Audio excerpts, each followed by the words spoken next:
I request our chief guest, Ms Pushpa Bector, Senior Executive Director and Business Head Retail, DLF Limited, to address the young minds.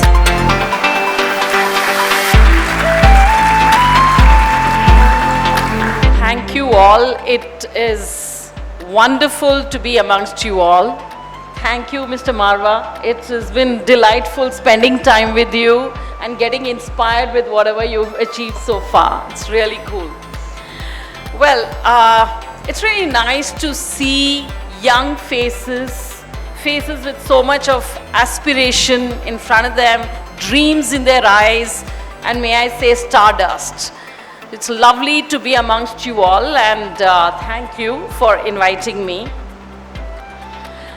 You know, the way the world is headed and the way today we are all gathered here after 3 days of the beautiful G20 summit that was held with so much of precision and pride. Two things come to mind.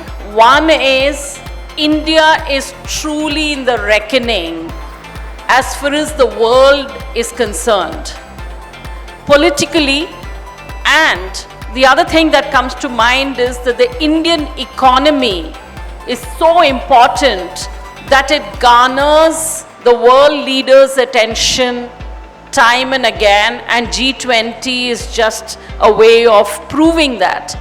So what does it tell you all as students?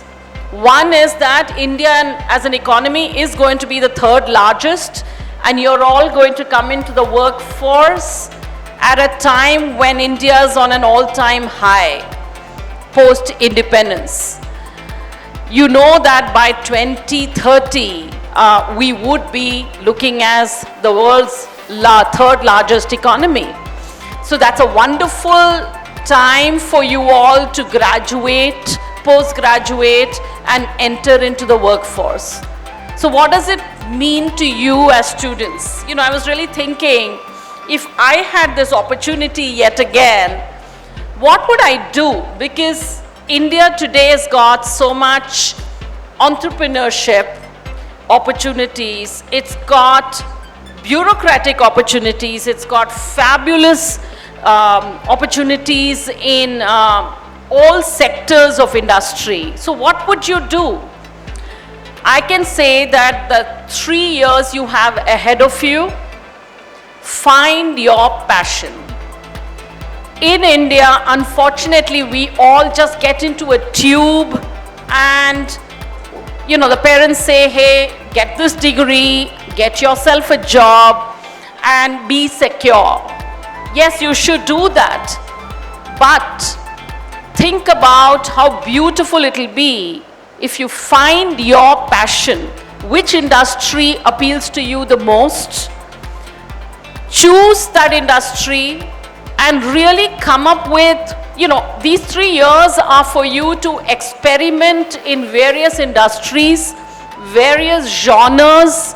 You could become the next bureaucrat if that's what takes your fancy. You want to be that lady who pulled out the G20 memorandum for everyone to sign. So whatever works for you, finding that passion is what you should be most keen on developing in these 3 years. So if it is, say, marketing, don't look at it as just broad-based marketing. Don't look at it as just broad-based finance. Look at what works within that ocean called finance or marketing. Which industry appeals? Get yourself some job experience in that to see, is my work life as good as what I thought it would be? Because I notice a lot of people who come to me for interviews and say, you know, ma'am, I thought that finance was my cup of tea. Unfortunately, it was not. So now I joined certain other sectors. And today I'm in front of you because I think retail is what I want. So the moment you find that passion, two things happen. One is your work is no longer your work. Work becomes a way of life. And your passion always keeps you want to excel. I found my passion at the age 35. I went through a series of jobs which did not really relate to me, but I was at it to try and find that passion. And unless you find it, you will not feel that inner element of motivation, and hence you wouldn't be successful as much as you thought you should be. Now, this could mean that you may fail. In our system, we do not equip students to fail and rise. My sense is that one of the most important lessons for human beings to learn is how to grasp with failure and how to research like a phoenix. This is a life skill that unless you practice different things, try to experiment to find your passion, you're not going to fail. Then you would be an average. So you got to decide, do you want to be an average person or do you want to excel in what you do? And you want to be the best. And that could be anything. One of the biggest things that it appeals to me in the Western world is there is dignity in what they do. They are passionate about what they do.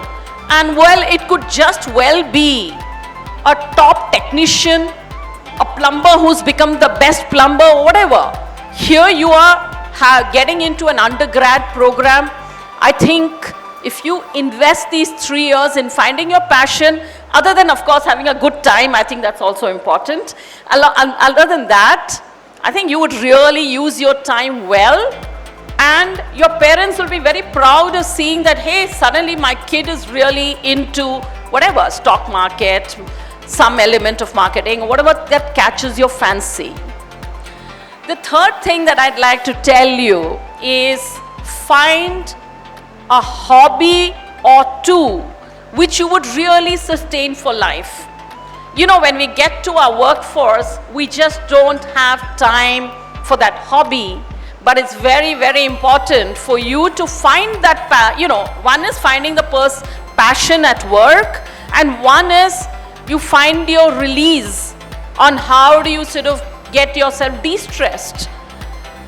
Again, those people, and Mr. Marwa has been getting so many creative people into the field of media and entertainment. And the beauty of an artist is, artist has found his passion, he's made it a profession, and along with that, he's also indulging in a hobby of, really self-actualizing himself. In the workplace, that's not the case. So find that hobby and develop it, develop a network around it. In this day and age of social media, that's really an easy speak. I do believe that a person who's a well-rounded personality is far more appealing, be it in a job interview or be it at workplace. So invest in it and don't become a linear personality. The other thing that I'd like to emphasize is, actually what happens in India is that we all follow a certain set pattern. If there is a trend of doing business, then everyone's doing that. You're not asking yourself, what do you truly want to do? So if instead of following your trend, maybe you go anti-trend. Look at the Zerodha co-founder, wrong example in a certain way, but a right example, that he followed an anti-trend. He went into stockbroking at a time when, his parents come from a certain kind of an environment, etc. But he ensured that he was consistent in finding his dream. So I think you all as students, you have 3 years. If you find that dream and do not just blindly follow what the other students are doing, maybe 80% are interested in something which seems to be the fancy of these 3 years. If it's not appealing to you, please do not follow it, because then you're bound to fail and you have to go through that whole phoenix of wanting to find yourself outside of your failure.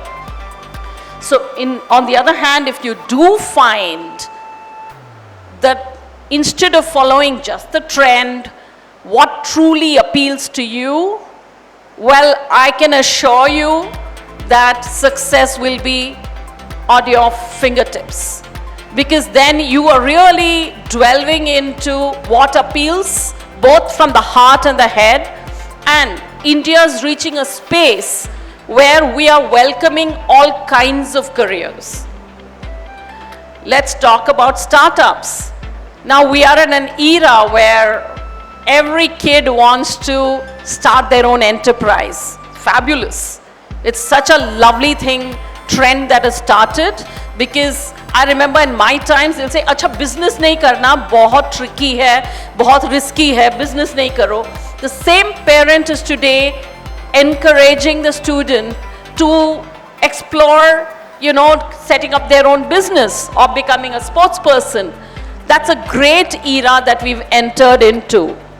However, if this trend is not appealing to you, and what really appeals to you is the consistency of a good career, but at the same time you're able to indulge in your entrepreneurship journey within that career, do that.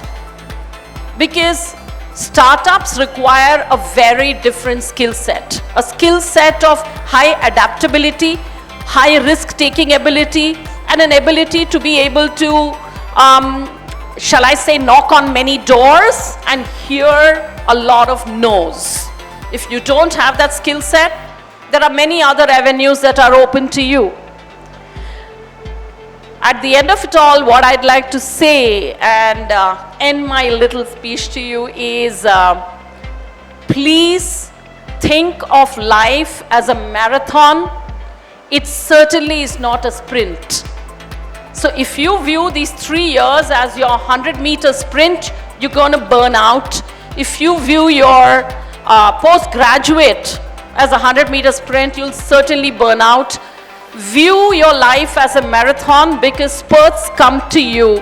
Creative spurts, success spurts come to you in a while. Make use of that window of success that comes in. Believe me, you will go and create a new paradigm shift. I will give you my example. I started my journey as a hotelier. I was recruited by the Oberois, and I started my journey as an hotelier. Hated it. 3 years down the road, I said, I don't want to do this. I don't fancy myself as a hotelier at all. Let me jump out. And when I had my first kid, I, on the 3rd day, went and gave an MBA exam. And that's when I started and recrafted my career. So it's never too late to say, this doesn't suit me. I'm going to try for something better, something that appeals to me. So listen to your head and your heart and go for the skies. The sky is your oyster. Thank you.